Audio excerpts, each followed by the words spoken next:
Hello everyone, नमस्कार। मैं यादवेंद्र आपका हार्दिक स्वागत करता हूं मैग्नेट ब्रेन्स बैंकिंग पर। दोस्तों, मैग्नेट ब्रेन्स बैंकिंग एक मात्र ऐसा यूट्यूब चैनल कह लें या एक ऐसा प्लेटफॉर्म कह लें जो आपको फ्री एजुकेशन देता है विद मेंटेनिंग 100% क्वालिटी। फ्रेंड्स, आपके लिए ये एक नया कॉन्सेप्ट या ये कह लें कि एक नया सरप्राइज जो है वो हम हर वीडियो में आपको बता रहे हैं और जिस पर लगातार काम चल रहा है। आपको बता दूं कि ये एक बुक है, हमारे और आपके बीच में एक ब्रिज का काम करेगी, हमारे और आपके बीच के बंधन को और मजबूत करेगी और प्रिपरेशन को एक अल्ट्रा लेवल पर ले जाएगी, जहां हम सबको जो है एक अच्छे कंटेंट का बहुत बहुत बहुत कमी होता है और हम चाहते हैं कि हमें अच्छे और लेटेस्ट क्वेश्चन मिले। तो अब एक बुक आ रही है बैंकिंग और इंश्योरेंस एग्जाम्स को लेकर टारगेट करते हुए मैग्नेट ब्रेन्स इस बुक को लेकर आ रहा है। और आपको बता दूं कि RBI, SBI, IBPS, RRB, NABARD, SEBI जैसे सभी एग्जाम्स और एलआईसी और अदर इंश्योरेंस एग्जाम्स, इन सब के लिए ये एक ही बुक जो है एप्लीकेबल होगी, जिसमें कि इन सभी एग्जाम्स के क्वेश्चंस जो हैं वो भी इनके लेटेस्ट पैटर्न को फॉलो करते हुए रखे गए हैं। फ्रेंड्स, आपको बताऊं तो इसमें आपको बेसिक कॉन्सेप्ट्स भी मिलेंगे, एडवांस भी मिलेंगे, आपका पूरा फाउंडेशन जो है इसमें क्लियर होगा। टॉपिक वाइज आपको प्रैक्टिस करने के लिए भी क्वेश्चंस मिलेंगे ताकि आपकी जो तैयारी की जो धार है वो रेगुलर बनी रहे। उसके बाद बात करें तो प्रीवियस ईयर क्वेश्चंस, पुराने ईयर्स में जो पिछले बीते हुए ईयर्स में कौन कौन से क्वेश्चंस आए हैं वो सब भी जो है इसमें दिए गए हैं, मॉक पेपर, ताकि आप भविष्य के लिए अपने आप को तैयार कर पाएं। और दूसरी बात ये कि कंप्लीट टॉपिक वाइज रिवीजन भी जो है आपको करवाया जाए। तो ये सब जो है आपको एक ही बुक में अवेलेबल होने वाला है और 24 घंटे इस पर जो है काम हो रहा है और बहुत जल्दी ये सरप्राइज आपके हाथों में होगा। बस इंतजार की घड़ियां कुछ ही समय में या ये कह लें कि कुछ ही दिनों में खत्म होने वाली है। दोस्तों, बात करूं आज के वीडियो की तो फ्रेंड्स, जैसे कि हमने जो बीड़ा उठाया है आपके एसबीआई पीओ मेंस को क्लियर कराने का, तो उसमें हम टॉपिक वाइज आपको वीडियो पढ़ा रहे हैं और उसमें एमसीक्यूज मतलब प्रीवियस ईयर क्वेश्चंस जो है साथ साथ में डिस्कस कर रहे हैं। तो प्रीवियस ईयर क्वेश्चंस की अगर बात की जाए तो प्रीवियस ईयर क्वेश्चन जो है फ्रेंड्स हमने अभी तक पढ़े हैं बैंकिंग एंड इट्स हिस्ट्री। उसके बाद फिर बात करें तो अभी तक हमने उसके बाद बैंकिंग स्ट्रक्चर के क्वेश्चंस डिस्कस कर लिए हैं और अब हम पढ़ रहे हैं आरबीआई एंड इट्स फंक्शंस। और आरबीआई एंड इट्स फंक्शन में हमने दो पार्ट में डिस्कशन किया है। फर्स्ट पार्ट हमारा हो चुका है और आज हम डिस्कस करने वाले हैं सेकेंड पार्ट।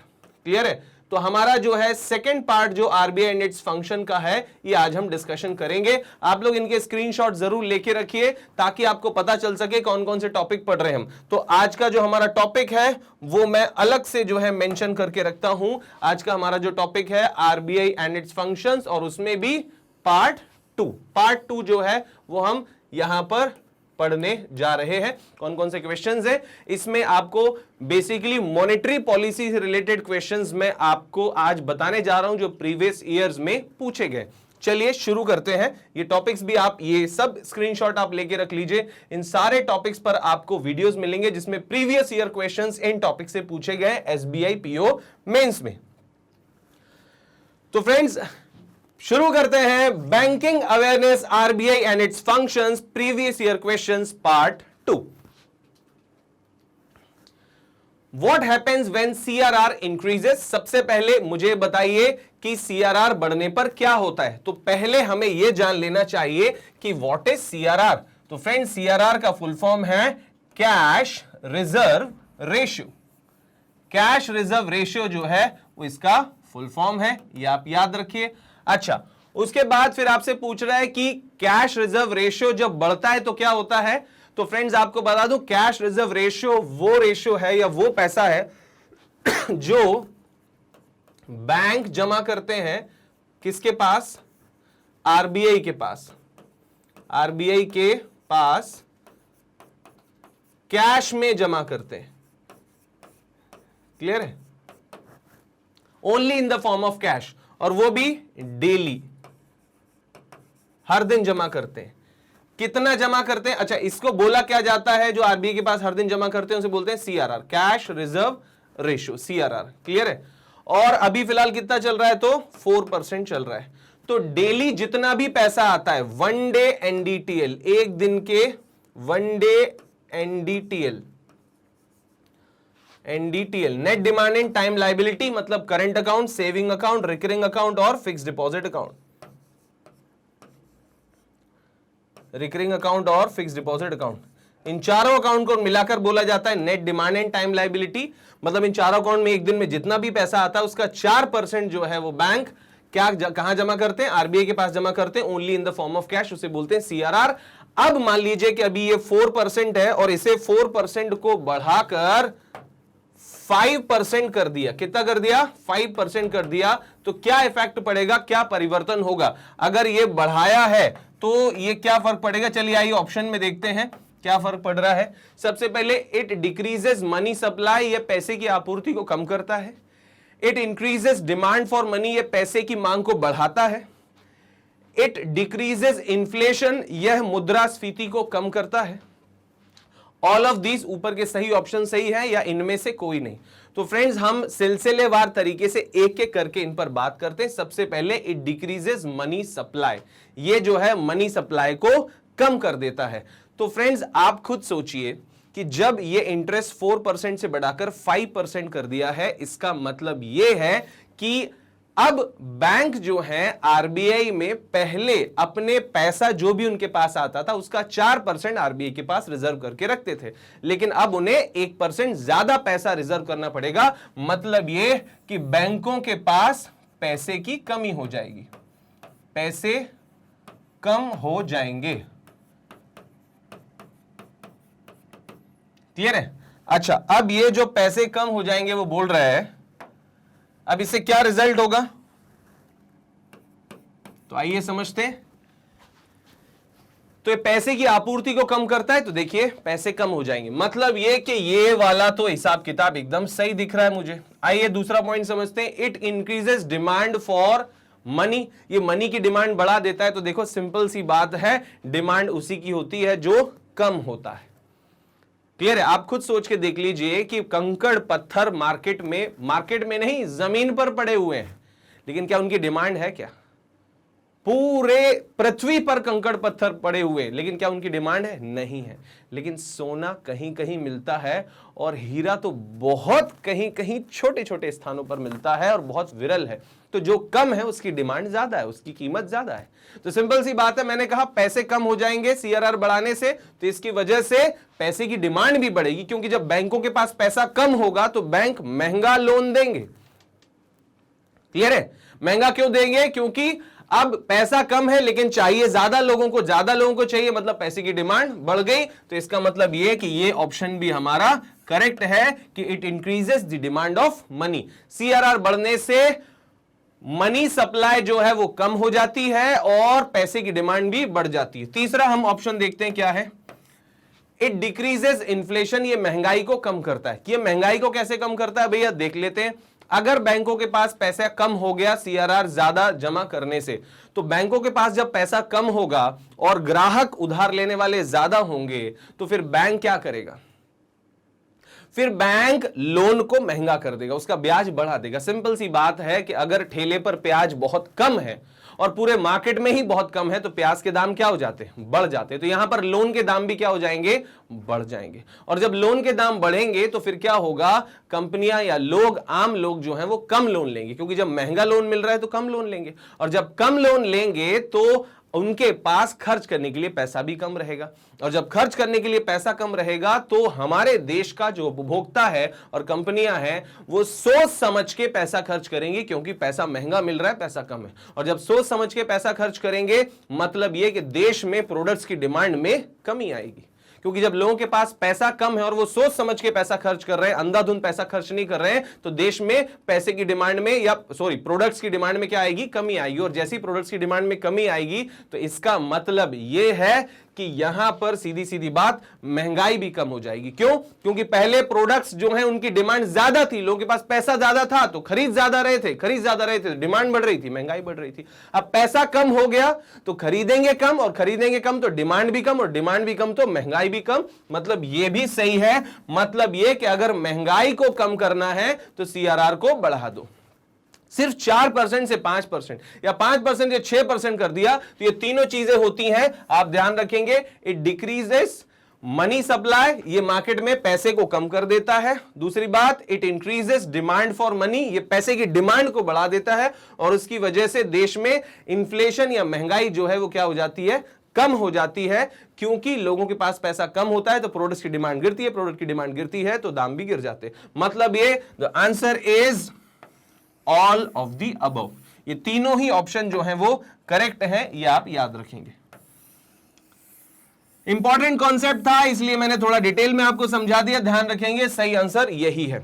चलिए आगे बढ़ते हैं नेक्स्ट क्वेश्चन की तरफ। विच of the following counts under SLR? इनमें से कौन सा एसएलआर के अंतर्गत आता है?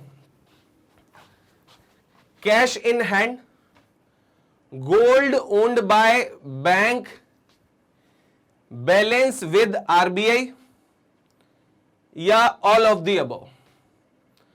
मतलब ये कि हाथ में जो पैसा है, क्या ये जो है बेसिकली आता है? गोल्ड ओन्ड बाय बैंक्स, क्या ये आता है? बैंक विद आरबीआई, क्या ये यहां पर ये बैलेंस विद आरबीआई, क्या ये आता है? या ऑल ऑफ द अबव? तो भैया आपको बता दें कि cash in hand, gold owned by bank, balance with RBI, ये कुछ भी नहीं आता। The right answer is none of these, none of these. क्योंकि एसएलआर के अंतर्गत क्या क्या आता है? तो एसएलआर के तहत गिना जाता है, तो बेसिकली आप ध्यान रखिए, गोल्ड और गवर्नमेंट सिक्योरिटीज।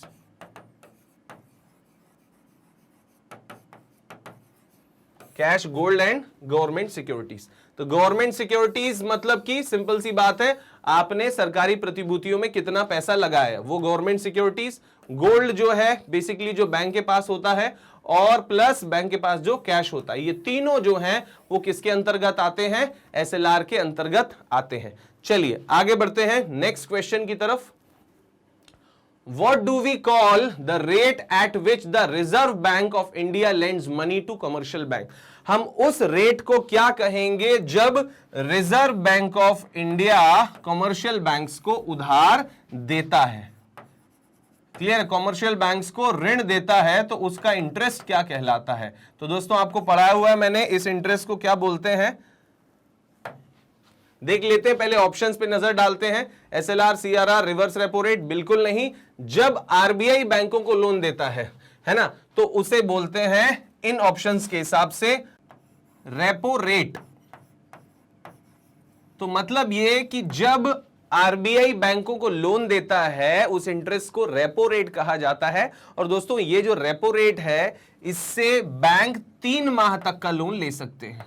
3 माह तक का ऋण जो है वो ले सकते हैं, ये आप याद रखेंगे। क्लियर है? अच्छा आपको बता दूं कि अगर एक दिन का, 1 डे का लोन लेना हो, अगर 1 डे लोन है तो उसके लिए इंटरेस्ट क्या कहलाता है? MSF rate, marginal standing facility. Clear है? और अगर 3 महीने से ज्यादा, मोर देन 3 मंथ्स, अगर 3 महीने से ज्यादा का जो है बेसिकली लोन लेना है तो इसके लिए क्या इंटरेस्ट रेट होता है? तो वो होता है आपका बैंक रेट, वो बैंक रेट हो जाता है। क्लियर है? तो साफ है कि यहां पर देखिए एमएसएफ रेट भी ऑप्शन में नहीं है, बैंक रेट भी ऑप्शन में नहीं है, सिर्फ ऑप्शन में क्या है? Repo rate. तो सही आंसर जो है वो रेपो रेट है, क्योंकि बेसिकली वो इंटरेस्ट रेट जिस पर बैंक लोन ले रहे हैं और आरबीआई लोन दे रहा है, तो इसमें से सिर्फ यही है, बाकी कुछ नहीं। क्योंकि रिवर्स रेपो रेट तो वो इंटरेस्ट रेट होता है जिस पर बैंक आरबीआई में पैसा जमा करते हैं। जब बैंक आरबीआई में पैसा जमा करते हैं तो उल्टा आरबीआई जो इंटरेस्ट पे करता है, आरबीआई जो इंटरेस्ट पे करता है, ये ब्याज जो है ये कहलाता है reverse repo rate. Reverse repo rate, ये आर। क्लियर है? उसके बाद फिर सीआरआर, कैश रिजर्व रेशियो, तो पिछली क्लास में, पिछले क्वेश्चन में ही मैंने आपको समझाया क्या होता है। वो पैसा जो बैंक हर दिन आरबीआई में कैश के रूप में जमा करते हैं। एसएलआर, वो पैसा जो हर दिन बैंक स्वयं अपने पास ही जमा करके रखते हैं। मतलब ये कि इनमें से कोई भी आंसर नहीं है। The right answer is repo rate, जिस पर कि इस क्वेश्चन के, इस ऑप्शन के हिसाब से रेपो रेट वो इंटरेस्ट है जिस पर आरबीआई बैंकों को लोन देता है। Next question, who is the chairperson of the monetary policy committee of India? मतलब भारत में मॉनेटरी पॉलिसी कमिटी का चेयरपर्सन कौन होता है? तो दोस्तों बिना किसी देरी के मैं आपको बता देता हूं कि फाइनेंस मिनिस्टर नहीं होता, प्राइम मिनिस्टर भी नहीं होता, चीफ इकोनॉमिक एडवाइजर भी नहीं होता, और basically the right answer is governor of RBI. RBI का जो गवर्नर है वो बेसिकली मौद्रिक नीति समिति का अध्यक्ष होता है, ये आपको याद रखना है। मौद्रिक नीति समिति का अध्यक्ष कौन होता है? गवर्नर। चलिए अब इसके बाद फिर बात करते हैं next, what do we call the instrument of monetary policy which directly affected the quantity of supply. देखिए सिंपल सी बात है, यहां पर मौद्रिक नीति के उन उपकरणों को क्या कहते हैं जो मुद्रा आपूर्ति की मात्रा को प्रत्यक्ष रूप से प्रभावित करते हैं। मतलब ये कि जहां पर मार्केट में जो कैश फ्लो है, मनी सप्लाई है, वो बढ़ जाता है या कम हो जाता है तो उसे क्या बोलते हैं? तो देखिए मैं आपको बता दूं सीधा सीधा, यहां पर लिखा हुआ है क्वांटिटेटिव मात्रात्मक, क्वालिटेटिव इंस्ट्रूमेंट गुणात्मक, मनी इंस्ट्रूमेंट्स धन साधन, और ऑल ऑफ दीज। तो देखिए मनी इंस्ट्रूमेंट जैसा ऐसा कुछ भी नहीं होता, उसके बाद फिर ऑल ऑफ दीज तो नहीं है, ये भी नहीं है, और क्वालिटेटिव इसलिए नहीं होता क्योंकि इसमें खुद ही लिखा है कि वो क्या चेंज करता है? क्वांटिटी। तो आप ध्यान रखेंगे उन इंस्ट्रूमेंट्स को क्या कहा जाता है? Quantitative instruments. क्लियर है? अब क्वांटिटेटिव इंस्ट्रूमेंट मतलब मात्रात्मक उपकरण। अब क्वांटिटेटिव इंस्ट्रूमेंट क्या होते हैं? तो देखिए सिंपल सी बात है, जैसे हो गया रेपो रेट। रेपो रेट से मार्केट में कैश फ्लो की क्वांटिटी कम ज्यादा होती है, तो ये क्वांटिटेटिव इंस्ट्रूमेंट हो गया, है ना। फिर इसके बाद जैसे मान लीजिए सीआरआर, इससे क्या होता है? मार्केट में कैश फ्लो की क्वांटिटी जो है कम ज्यादा होती है।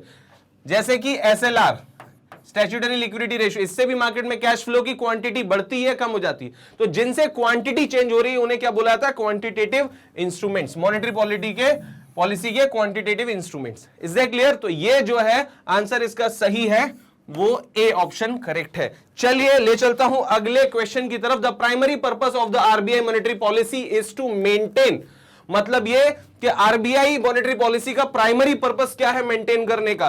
तो बता दें आरबीआई की मौद्रिक नीति का जो प्राइमरी पर्पस है वो है wealth, exchange rate, income quality, income equality, price stability या रिलीजनल डिस्पैरिटी। तो देखिए भैया ये सब कुछ भी नहीं है, क्लियर है। उसके बाद इनकम इक्वालिटी जैसा भी कुछ भी नहीं है, एक्सचेंज रेट जैसा भी कुछ भी नहीं है, और वेल्थ जैसा भी कुछ भी नहीं है। The right answer is price stability. Monetary policy का या मौद्रिक नीति का जो मेन उद्देश्य है, मुख्य उद्देश्य है, वो है प्राइस स्टेबिलिटी। मतलब ये कि मूल्यों को स्थिर रखना, महंगाई को बढ़ने ना देना, महंगाई को कंट्रोल में रखना, ये मौद्रिक नीति का मुख्य उद्देश्य। आप याद रखेंगे। बढ़ते हैं अगले क्वेश्चन की तरफ। If RBI reduces the cash reserve ratio, what will happen to the credit creation. मतलब ये कि अगर आरबीआई जो है कैश रिजर्व रेशियो को कम कर देता है तो क्या होगा? सीआरआर को बहुत अच्छे से समझाया मैंने आपको पहले क्वेश्चन में। यदि आरबीआई कैश रिजर्व रेशियो को कम कर देता है तो क्रेडिट रीजन का क्या होगा? तो देखिए कोई प्रभाव नहीं पड़ेगा, यह घटेगा, यह बढ़ेगा, या फर्स्ट डिक्रीज देन इंक्रीज। तो देखिए ऐसा कुछ भी नहीं होता है, यह सब झूठ है, यह भी बिल्कुल झूठ है। नो इंपैक्ट, ऐसा हो ही नहीं सकता। जब इंपैक्ट नहीं पड़ेगा तो क्यों चेंज करेंगे? अब या तो इंक्रीज होगा या डिक्रीज होगा। तो मैंने साफ बताया था कि जब सीआरआर बढ़ता है तो बैंकों को आरबीआई में ज्यादा पैसा जमा करना पड़ता है, मतलब बैंकों के पास कैश फ्लो क्या हो जाता है? कम हो जाता है, ठीक है। और जब कम हो जाता है तो इसका मतलब क्रेडिट क्या हो जाएगा? डिक्रीज हो जाता है। बढ़ाने पे डिक्रीज होता है, तो यहां पर क्या बोल रहा है? वो कम कर रहा है। मतलब पहले अगर कैश रिजर्व रेशियो 5% था, वो उसे 4 कर रहा है, मतलब बैंकों को कम पैसा जमा करना पड़ेगा, मतलब बैंकों के पास पैसा बढ़ जाएगा, मतलब यह बढ़ेगा। Is that clear? आप याद रखेंगे। अगर आपको याद नहीं रहता है, आपको भूलने की छोटी सी बीमारी है जो लगभग सबको होती है, तो आपको बता दें, आप सीधा सा लॉजिक याद रखिए। जब सीआरआर कम होगा तो मार्केट में कैश फ्लो बढ़ेगा, और जब सीआरआर बढ़ेगा तो मार्केट में कैश फ्लो कम हो जाएगा। उल्टा तो याद रखते हैं ना, आप सीधा सीधा याद रखें, सीआरआर पर जो भी आप काम करोगे, या तो बढ़ाओगे या घटाओगे, तो उसका उल्टा फर्क जो है कैश फ्लो पर पड़ता है, उसका उल्टा फर्क जो है क्रेडिट फ्लो पर पड़ता है। तो यहां पर क्या बोल रहे हैं कि भैया सीआरआर को क्या किया है? कम किया है, तो यहां पर क्या होगा? बढ़ेगा। बस ये आपका 1 मार्क्स हो गया पक्का। चलिए अगला question. Main objective of CRR and SLR is to ensure, यहां पर क्या है भैया कि सीआरआर और एसएलआर का मुख्य जो है उद्देश्य क्या सुनिश्चित करना है? Liquidity position of bank, financial position of bank, profit position of bank. तो प्रॉफिट से कोई लेना देना नहीं है बैंक के बिजनेस से, financial position of bank, bank की पोजीशन से कोई लेना देना नहीं है। कुल मिला के सीधी बात है कि बैंकों में कैश फ्लो कम होना चाहिए कि ज्यादा होना चाहिए। मतलब यह कि liquidity position of the bank, मतलब बैंक की तरलता की स्थिति, मतलब यह कि ऑप्शन नंबर 1 यहां पर सही है। इसके ऑप्शन शायद अगले में दिए हुए, बिल्कुल सही, ओनली 1 इज करेक्ट। क्लियर है, याद रखिए, ओनली 1 इज करेक्ट। ये आंसर जो है यहां पर सही है, पिछली स्लाइड में आप जाके देख सकते हैं, ओनली 1 इज करेक्ट। चलिए नेक्स्ट क्वेश्चन की तरफ आपको ले चलता हूं जल्दी से। The monetary policy stands in which interest rate में मूव इधर वे अपवर्ड और डाउनवर्ड इज कॉल्ड। मौद्रिक नीति के रुख जिसमें ब्याज दरें ऊपर या नीचे बढ़ सकती हैं, उसे क्या बोला जाता है। तो भैया मौद्रिक नीति का किस स्टाइल में हमारे यहां चेंज होता है, तो क्या उसे एकोमोडेटिव अनुकूल रुख बोलते हैं, नेचुरल स्टेंस बोलते हैं, इसमें कैलिब्रेटेड स्टेंस बोलते हैं, या हॉकिश स्टेंस बोलते हैं। तो फ्रेंड्स आपको बता दूं कि ये सब कुछ नहीं होता है, ये अनुकूल, प्रतिकूल, तटस्थ, कैलिब्रेटेड। यहां पर सीधी सी बात है कि हमारे यहां जो है बेसिकली जो मॉनेटरी पॉलिसी है उसमें जब इंटरेस्ट रेट को कम या बढ़ाया जाता है तो हम वहां पर एग्रेसिव होते हैं। एग्रेसिव मतलब यह कि हम तुरंत रिजल्ट चाहते हैं और इसीलिए जो है उसे बोला जाता है हॉकिश स्टेंस। हॉकिश स्टेंस किसे बोलते हैं, एग्रेसिव को। हॉक देखा ना आपने, बाज, क्लियर है, तेज होता है, तो उस गति से जो है बेसिकली हॉकिश स्टेंस जो है इसका सही आंसर है कि भैया मॉनेटरी पॉलिसी का वो जो स्टेंस, वो जो रुख, जो कि जब इंटरेस्ट घटाया बढ़ाया जाता है तो स्टेंस को क्या बोला जाता है, हॉकिश स्टेंस। ये आप याद रखेंगे। चलिए नेक्स्ट आंसर की तरफ बढ़ते हैं, मतलब क्वेश्चन की तरफ बढ़ते हैं। The dominant objective of monetary policy is, मौद्रिक नीति का प्रमुख उद्देश्य क्या है।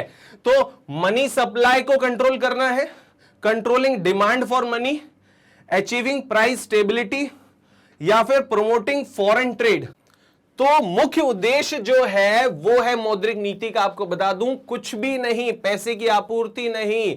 मतलब मुख्य उद्देश्य का मतलब होता है कि अल्टीमेटली हम करना क्या चाहते हैं, रिजल्ट क्या चाहते हैं। तो मौद्रिक नीति में चेंज करके हम रिजल्ट चाहते हैं प्राइस स्टेबिलिटी। मतलब सही आंसर जो है इसका क्या है, प्राइस स्टेबिलिटी है, ध्यान रखिएगा। चलिए आगे बात करते हैं नेक्स्ट क्वेश्चन की तरफ। The reserve bank of India has conducted a variable rate reverse repo auction under LAF on 17th of May 2022. What was the notified amount for VRR, मतलब वेरिएबल आपका रिवर्स रेपो रेट जो है, auction bye RBI। मतलब एक भारतीय reserve bank ने 17 मई 2022 को LAF के तहत एक परिवर्तनीय दर रिवर्स रेपो नीलामी आयोजित की।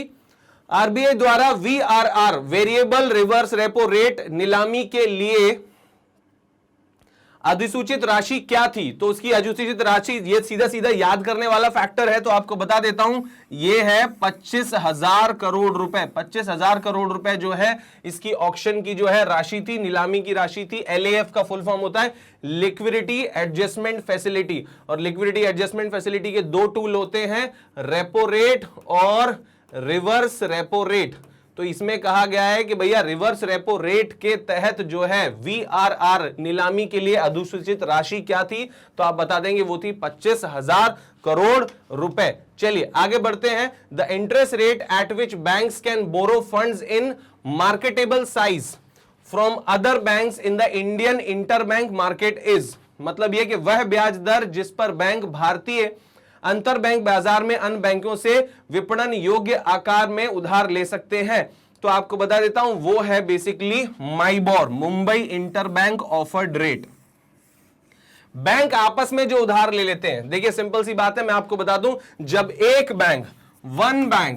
एक बैंक दूसरे बैंक से, मतलब कि सेकंड बैंक से उधार लेता है, क्लियर है, तो इनके बीच में जो इंटरेस्ट होता है उस इंटरेस्ट को क्या बोलते हैं, या उस एक दिन के लोन को क्या बोलते हैं, 1 डे लोन जो होता है उसका जो इंटरेस्ट होता है वो कहलाता है कॉल रेट, और ये जो लोन है एक दिन का इसको बोलते हैं call money.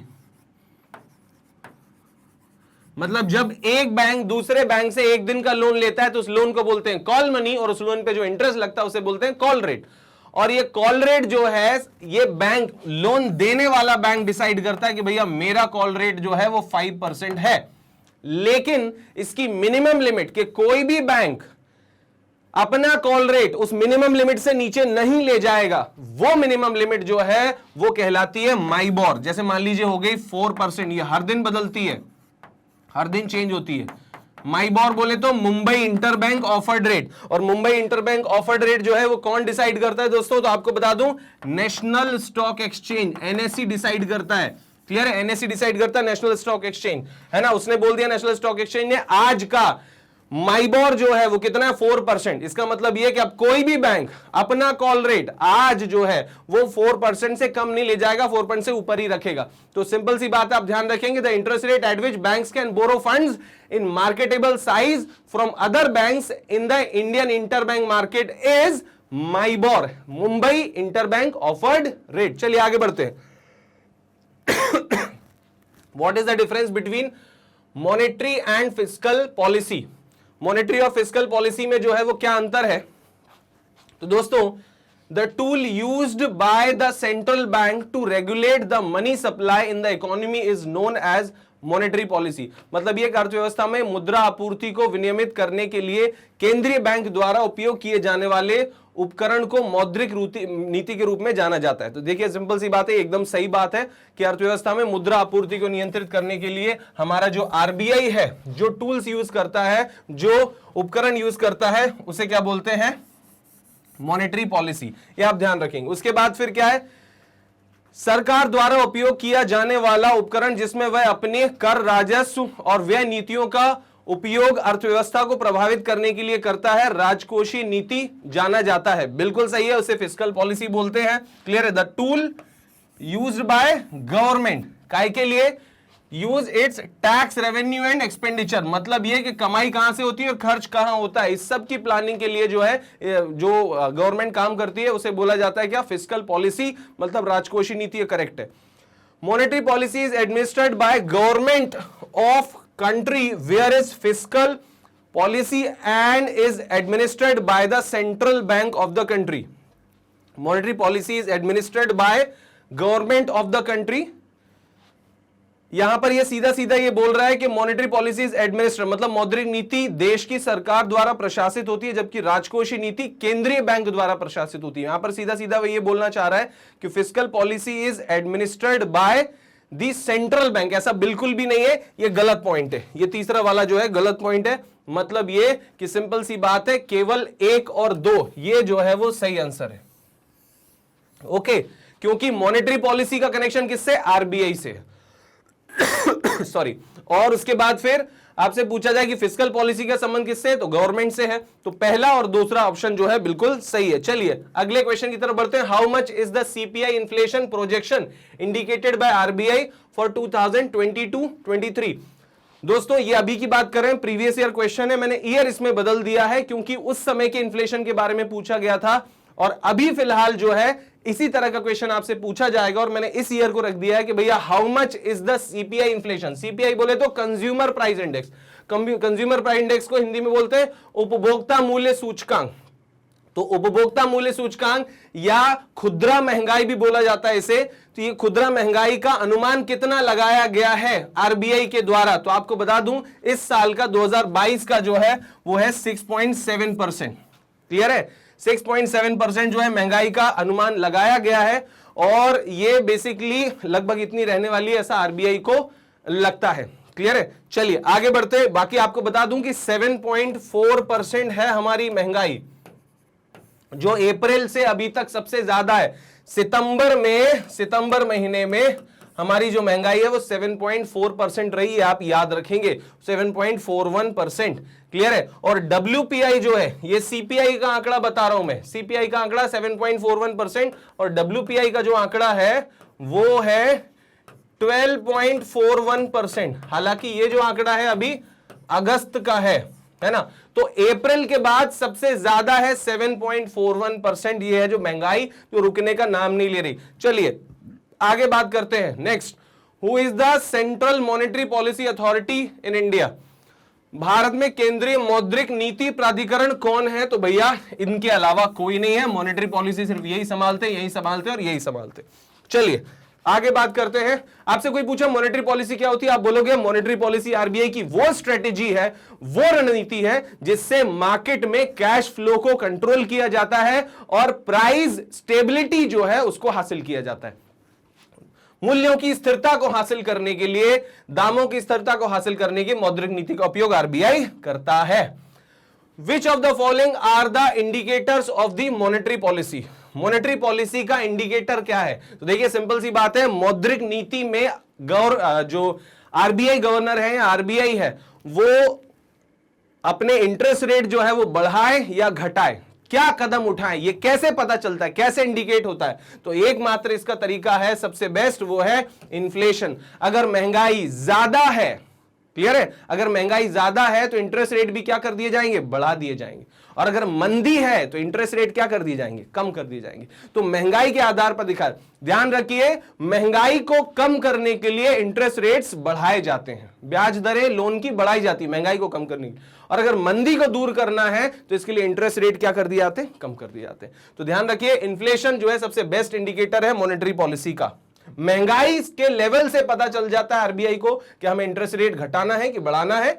Okay, an increase in the repo rate can, repo rate में जो बढ़ोतरी होती है उसका मतलब क्या है? Increase the cost of borrowing and lending of the banks.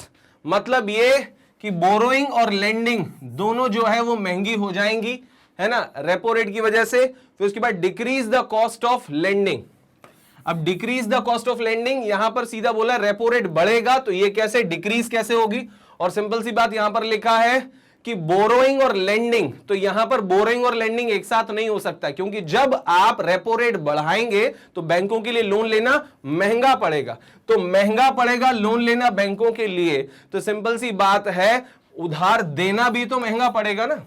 जब कहीं से महंगा उधार मिल रहा है तो आगे भी तो उधार महंगा ही देंगे। मतलब ना तो ये पॉइंट सही है और ना ही ये पॉइंट सही है। मतलब the right answer is neither one और नॉर टू। क्लियर है? चलिए आगे बढ़ते हैं नेक्स्ट क्वेश्चन की तरफ। विच of the following statement is true for SLR या ट्रू ऑफ एसएलआर? एसएलआर के केस में जो है कौन सा कथन जो है वो सत्य है? It is to be maintained by all financial institutions, it is to be maintained as liquid assets, These need to be kept in non cash form. तो देखिए नॉन कैश फॉर्म में तो नहीं, ये जो है तीन फॉर्म में होता है, कैश में भी होता है, नॉन कैश मतलब गोल्ड में भी होता है, और नॉन कैश मतलब गवर्नमेंट सिक्योरिटी में भी होता है। तो केवल नॉन कैश वाला तो ये आइडिया गलत है। क्लियर है? उसके बाद फिर बात करें तो it is to be maintain in liquid asset, तो केवल लिक्विड में नहीं है, केवल नॉन लिक्विड फॉर्म में भी रखा जाता है, तो इसलिए ये भी गलत है। बस ये कि it is to be maintain all financial institution, जितने भी ऑल फाइनेंशियल इंस्टीट्यूशन मतलब यहां पर क्या है, banks.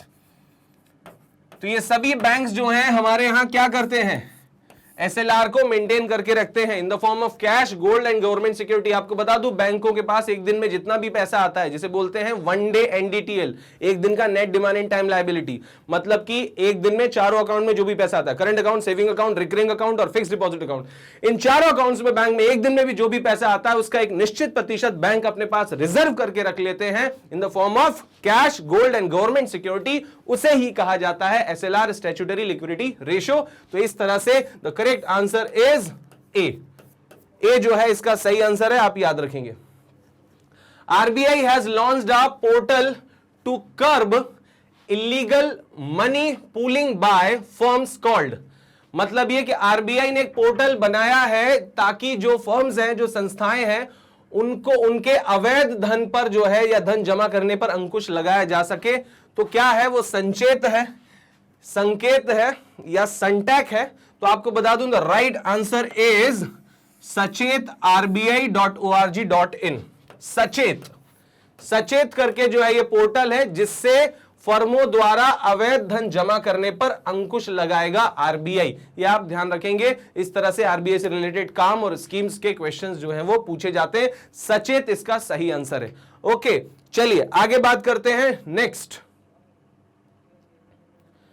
The only foreign branch of RBI is in which city, मतलब ये कि आरबीआई की एकमात्र विदेशी शाखा, विदेशी ब्रांच जो है वो किस शहर में है।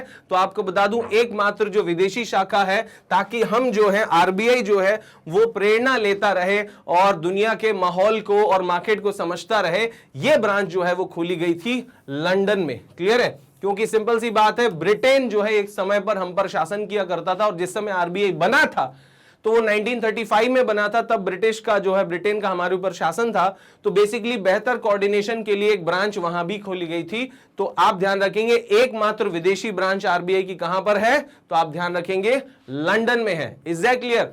तो दोस्तों ये क्वेश्चंस जो प्रीवियस ईयर्स में आपसे पूछे जा चुके हैं और इसी तरह के और बहुत सारे क्वेश्चंस मैं आपके लिए लेकर आने वाला हूं अगले हमारे वीडियो में। हमें बताइएगा कि आपको आज का ये जो वीडियो है वो कैसा लगा, क्वेश्चंस का लेवल कैसा था।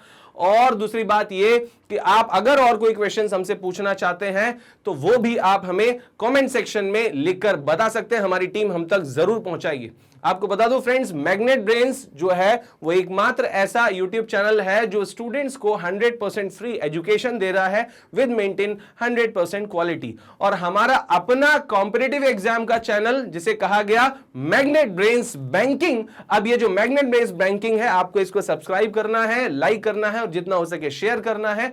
और आपको बहुत जल्दी इसके लिए ई बुक्स भी जो है और बुक्स भी जो है वो अवेलेबल होने वाली हैं। आप हमसे जुड़ सकते हैं सभी सोशल मीडिया प्लेटफॉर्म्स पर। तो बने रहिए हमारे साथ मिशन एसबीआई पीओ में हर वीडियो में। थैंक यू एवरीवन, जय हिंद।